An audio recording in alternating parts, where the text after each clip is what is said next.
So, first item is an overview of international academic publishing and the definition of academic publishing. So, if you look at general publishing, general publications, academic publishing is a subfield, and what you're trying to do is to share your academic or scholarly research through academic journals, academic books, dissertations, theses, and some examples of things that you would publish are general academic concepts, research, position papers. I'm from a school of public policy, so we often have research on hot public policy issues. These are position papers, case studies, and review of other people's work. These are the types of things we mean when we talk about academic publishing. And we also have academic written output that isn't formally published, but maybe it's just informally printed, posted on the internet. We have draft papers that we circulate for comments, blogs. A lot of you have blogs, right? Which is not really published. It's more of a kind of a formal chat, which we call the area of gray literature between formal and not formal.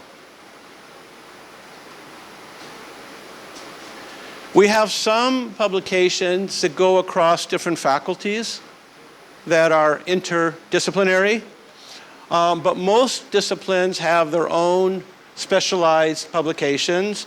For example, natural resources, social sciences, humanities. I deal with economics, so there are a lot of specialized economic journals on different topics. So I'm going to give you a little bit of a history of academic publishing, very brief, and then we'll look at some of the hot issues or the key issues in academic publishing. Academic journal metrics. So not all journals are the same. And often if you're trying to get promotion, simply publishing is not enough. Often you have to publish in highly ranked journals, and I'll talk about how they are ranked, the criteria, a little bit about the business model for academic publishing, and then a little bit moving forward till advances in technology, more traditional publications versus open access academic publications, and then something we call predatory academic publishing, which are things basically that aren't legitimate, but they promote themselves as academic. You publish in them and your reputation goes down. So we'll talk about, that's kind of the dark side of academic publishing that you should be aware of so you're not taken advantage of. So the history.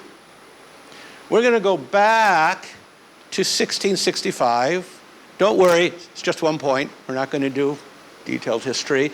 But it basically started in France, Journal des Sorbonne, on Philosophical Transactions of the Royal Society in the UK, were the earliest academic journals published in Europe, both in 1665. Until the 20th century, publication of academic inquiry was quite controversial, and people made fun of it a lot, highly ridiculed. So most discoveries were revealed through private publications, monographs, that were not widely circulated like today.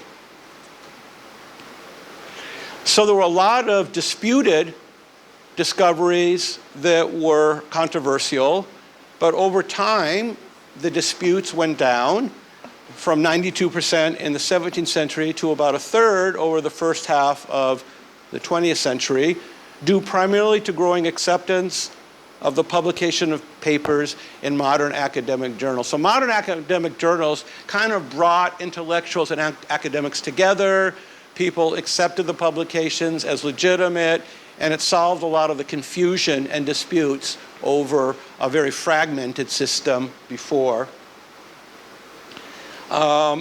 And since that first publication in 1665, it's estimated that about 50 million journal articles have been published. So from a few now to millions. It's a huge global phenomenon. So how do you know if a journal is good or not? How do you know if it's worth your time to try to get published in journal X versus journal Y? So we have metrics to try to rank journals. And the point is, not all academic journals are the same. They're not of the same quality. And people use these metrics, these criteria, to evaluate journals so you can measure, compare, and rank research and scholarly publications. If you work really hard on something and you're trying to get it published, you want to make sure that that journal is worth publishing in, that it really helps your career, and it's a good journal to share knowledge instead of wasting your time. So when we talk about metrics or criteria for evaluating journals, we talk about ranking them, journal importance, or journal impact. Those are the three main dimensions for ranking. So you might have heard of something called the journal impact factor, which started in the 1950s.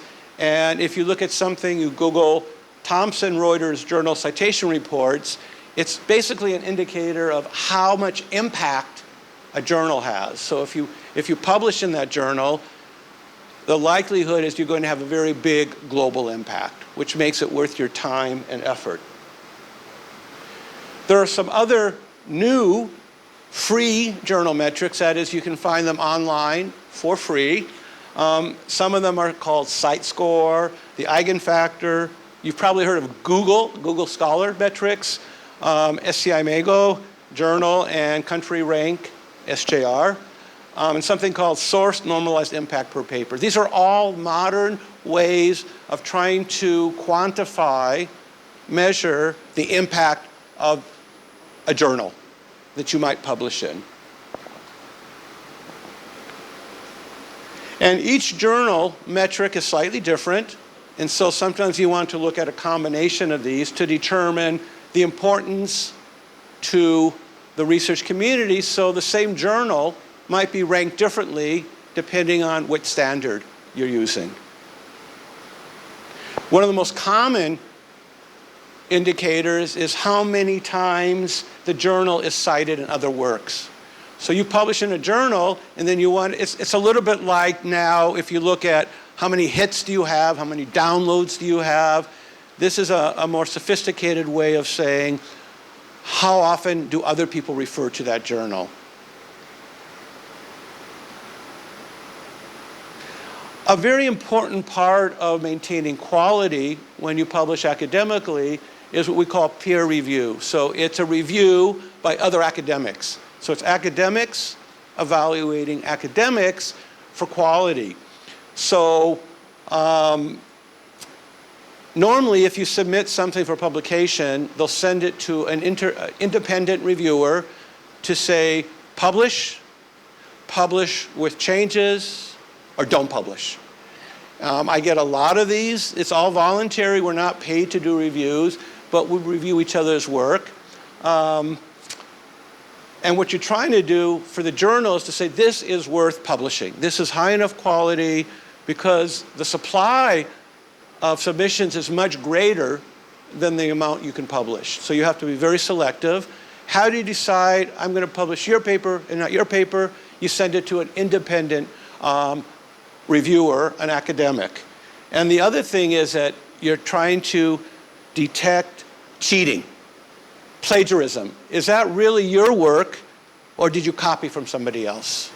So number one, you're saying this is good quality. Number two, it's original. It's your own work.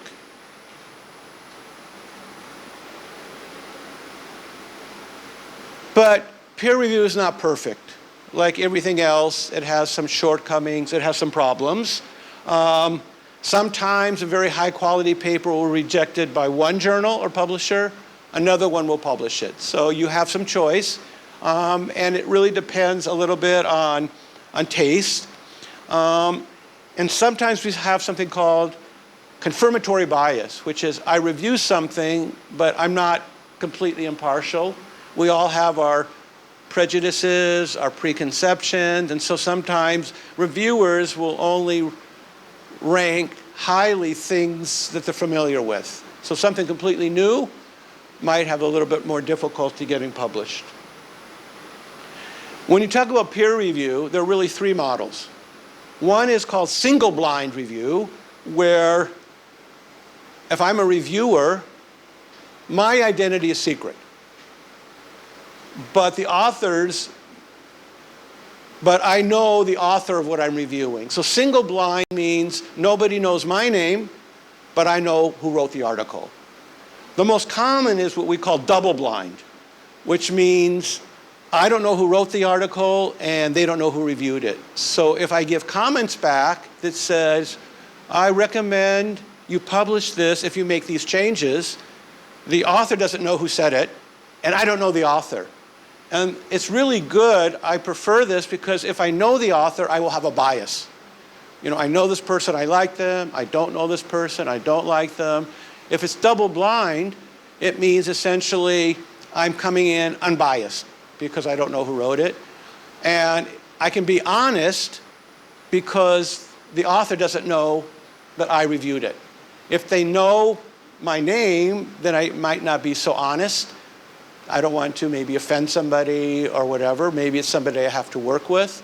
So double blind, I think, is the highest quality to get honest review and unbiased review.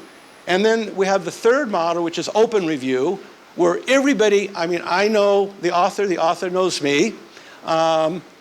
And sometimes you actually send it out to the community for public comment.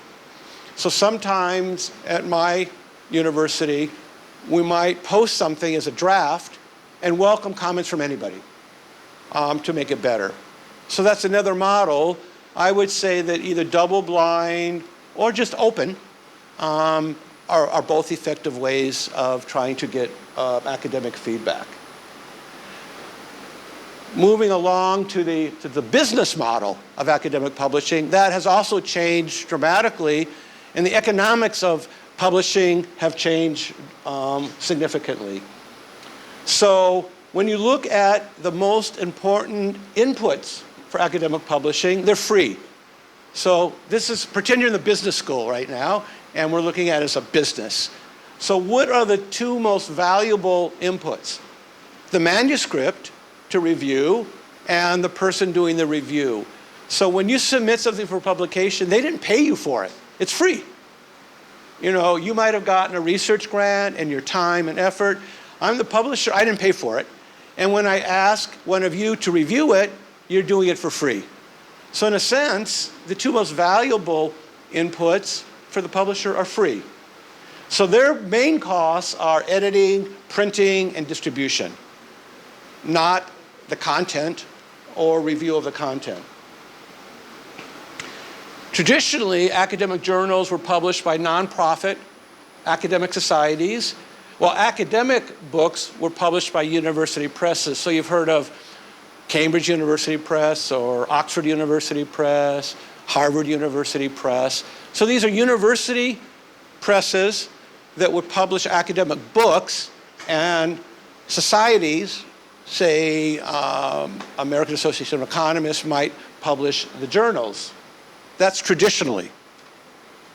Now, there's a crisis because publishing costs, the things I mentioned above, editing, printing, distribution, have gone up dramatically. And as you probably know, university budgets are being cut everywhere. So costs go up, your budgets go down, and you have technology that can bypass your normal publishing system. So when I talk about technology, we're going from analog, hard copy, to digital. So a lot of new publications aren't even published in hard copy. They're available online digitally, and that changes the whole business model as well. How do you retain intellectual property rights when it can be easily copied and distributed? So in the end, today it comes down to the traditional model of publishing, which is you publish a book or you publish a journal in paper, versus open access. So traditionally, publishing practices continue to support the creation and distribution of high-quality academic literature. So that continues as it has been done for centuries. But we've also seen a rise in something we call open access publishing because of the availability of digital technology. And you can actually publish your own work, self-publishing. So again, there's competition from digital technology and people self-publishing. So again, it's shaken up the industry a lot. An advantage of open access is that it can be read and utilized by a lot more people in a truly global learning community, often supported by government policies that actually provide subsidies, taxpayer-supported funded research. So the good news is, if you write something, you can get to many more people around the world. And if you're from a middle or lower income country, you have access to things you could not afford before with the old model. So there's a lot of opportunity with open access. But how do you have open access and still protect intellectual property rights? If you don't protect intellectual property rights, you take away the incentive to produce this material if you can't protect it. So now the challenge is, how do I use the technology and open access, digital access, but protect the right of authorship, these intellectual property rights? And in fact, most of the open access models try to support intellectual property rights. They try to support copyright law and publication agreements. So often, if you're going to publish something open access, you have to pay a fee to the traditional publisher.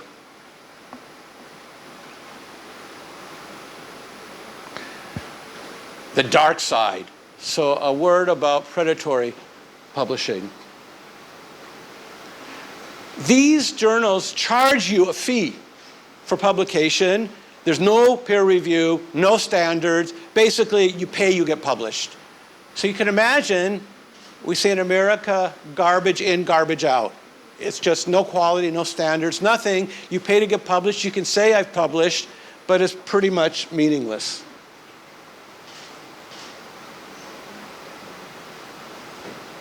If you want to cite, if you want to identify a predatory publisher, here are some signs to look for. The journal title sounds like a well-known journal, but it's slightly different. It's like when you get spam email. The email address looks kind of right, but there might be one letter wrong or something.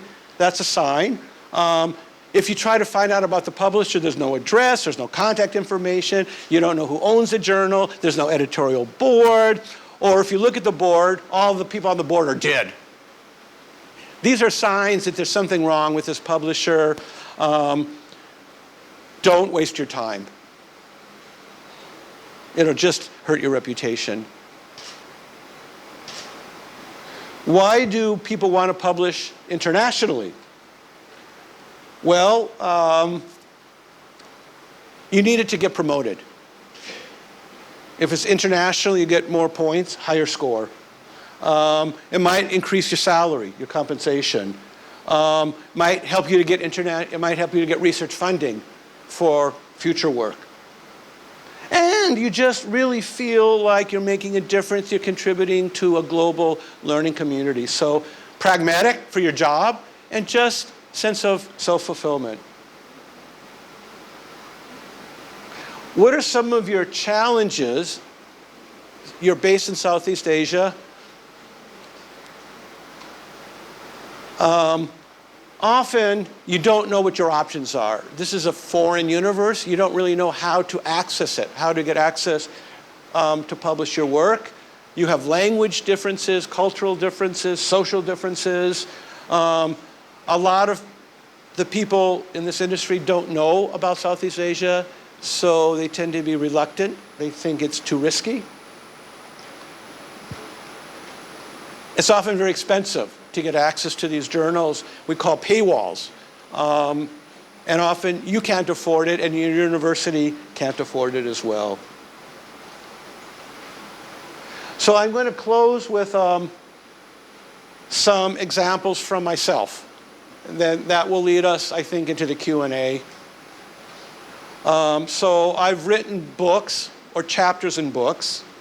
The best well-known is something I co-authored with Nobel laureate Joseph Stiglitz, Economics of the Public Sector. W.W. Norton, by the way, is a commercial publisher that publishes textbooks and trade books. It's not a university press. So this is a new model. An earlier book was published again by a commercial publisher that specialized in academic publications based in the Netherlands, Kluwer Academic Publications. Recently co-authored a chapter in a book about Vietnam since Doi Moi, since the opening up. So you can see my author, Huynh Tay U. This is another chapter in an edited volume. This is about property tax reform, published by UK. Again, Wiley Blackwell is a commercial publisher that specializes in academic or trade publications. Journal articles, reviews. I'm giving some of these examples because many of them are co-authored. And so one of the ways to get known is to co-author with somebody.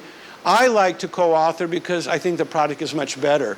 So if you look at the chapter on Vietnam, my co-author has a lot of experience with the banking system in Vietnam, and the chapter is about the political economy of financial and capital markets.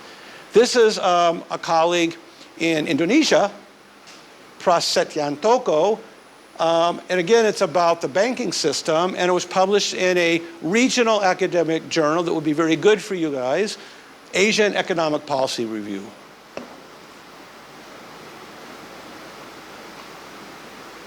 This is something I published in a French academic journal, again, just to show you the range of opportunities you have. My article was in English. This was like a special issue that was edited by a colleague. This is another regional academic publication, Bulletin of Indonesian Economic Studies, which is published by ANU in Australia. This is something I co-authored with 2 foreigners and 1 Indonesian. So you can look for edited volumes, look for co-authorship. It's often a nice way to get into this business. This is also another thing you can think about. I told you that I often do peer reviews. So this is a published review of something that was published by the IMF. And my review was in another regional journal called the Asian Pacific Economic Literature, APPEL, A-P-E-L. These are all really good academic journals that focus on East and Southeast Asia. Again, maybe you review somebody else's work, maybe you co-author something, and again, I'm open to any questions about my experience. And then here's a list of a lot more information about academic publishing if you want to dig deeper into these issues.